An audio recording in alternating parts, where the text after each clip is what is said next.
Bhadrak RD अंचल में व्यापिला diarrhoea Bhandari पोखरी और धामनगर पर एवं चांदबाली ब्लॉक आरडी में डायरिया व्यापी अभियोग होती। 3 दिन भितर आरडी समेत आखपाख गाँव में 7 रु अधिक लोक डायरिया आक्रांत होती।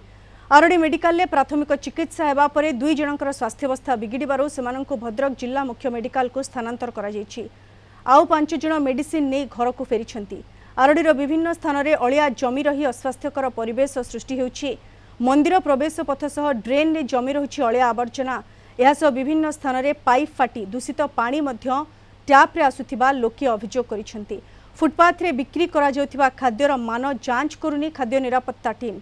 डायरिया व्यापुथिबा बेले अपराह्न रे मेडिकल बंद रहुथिबारु लोके हंतसंत होइछंती। 24 घंटिया रोगी सेवा पई जिलापाल व्यवस्था करबाकू दाबी होइछि।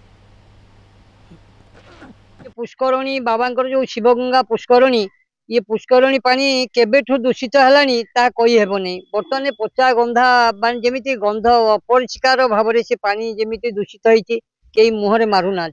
पाइप पानी सुविधा ना चारिआडे फाट ता दिहरु घोलिया पानी गुड़ा बाहरी नासना पानी बाहरी अपरिष्कार सृष्टि कर जोड़ा के विषाक्त पानी पीकी भी होती। भय तो मशा अलिया ढालुचंदी मशा माने पानी ड्रेन पूरी की पानी चलुची पचा पानी रास्ता पर चलती मंदिर आम माड़ी जावासिया करुचु संध्या घरे बसी हूँ। पाइप पड़ी पाइप बुड़ी की पचा पानी चलुची पानी भल ना गुंडी बाहर टीएल गोटे अच्छी सी भी गुंडी बाहर पानी जो रकम बर्तमान परिस्थिति देखा गाँ गाँव में बर्तमान हईजा रकम तो माड़ी आसलानी हईजा सहित मेलेरिया भी माड़ी आसलानी। आपन जो ड्रेन गुड़ा जाऊँगी ता भर आम पाइप वाटर पाइप आसुच्छी जो मध्य मध्य ट्यूबवेल भी रही ट्यूबवेल पानी भी नाली गुंडी पड़ी सी भी भल रोनी। प्रशासन तरफ कौन व्यवस्था एपर्यंत किसी है।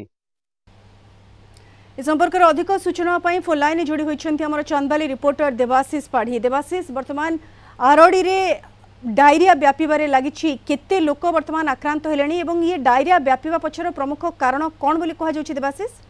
निहत देखु कि जो 3 ରୁ 4 दिन भितर पाखापाखि 7 जन रोग डायरिया आक्रांत होने 7 जन लोक 2 जन लोक तो स्वास्थ्य अवस्था बिगिड़बार भद्रक मेडिकल को स्थानांतर कराई। आउ 5 जन आदरी जो स्वास्थ्य केन्द्र अच्छी चिकित्सा घर को फेरी।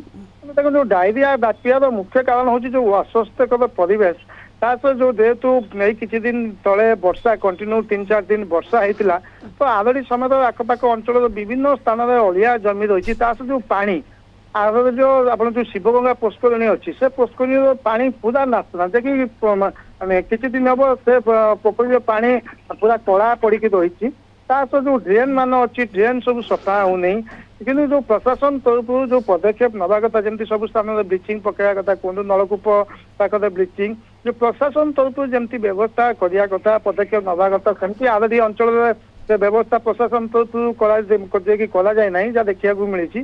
तासह जो खाद्य निरापत्ता टीम जमी अलग जगह सब चढ़ाऊ करके खाद्यर मान जांच करमती आरडी अंचल करा जाए ना। तो विशेष मेन जो पाइप पानी सब जाइए अनेक स्थान में जो मेघा प्रकल्प बर्तमान नुआ करके पाइप पकाउची गाँ मानक तो जो पुराना पाइप अच्छी सब मेघा प्रकल्प मेघा कंपानी खोलिला बेले फटे दूसरी रिपेयरिंग करा जाउनी। जो पानी आसुची पाइप पानी से जो बाटे जो फाट अच्छी जो पाइप गुड़ा फाटी तो ना असना पानी से पाइप देके जाउची। तो ये जो पानी कहतु अस्वास्थ्यकर परिवेश कहतु यारी तो अधिका संख्यक डायरिया व्यापी पारे बोलिकी जहाँ बर्तमान लोक मैंने आलोचना कर चिंतार कारण प्रशासन निहाती सजग हवा दरकार और आरडी एक प्रसिद्ध शैव पीठ कि जो 1000 भक्त प्रत्येक दिन आसुँच तो प्रशासन निहाती भाव जो पदक्षेप ग्रहण कराया ब्लीचिंग प्रक्रिया हो जो सब अस्वास्थ्यकर परिवेश अच्छी जहाँ जमी सब अलिया आवर्जना जमाट हो सफा करवा हो पदक्षेप निहाती ग्रहण करने दरकार। बिल्कुल प्रशासनिक स्तर में पदक्षेप नेबा निहाती जरूरी कारण अस्वास्थ्यकर परिवेश और दूषित पानी जोगु स्थानीय अंचल में वर्तमान डायरिया व्यापीबारे लगी तेणु लोक मैंने हंतसंत होती तेणु प्रशासनिक हस्तक्षेप वर्तमान दाबी करुछंती। धन्यवाद देवाशीष आपनका सूचना पाई।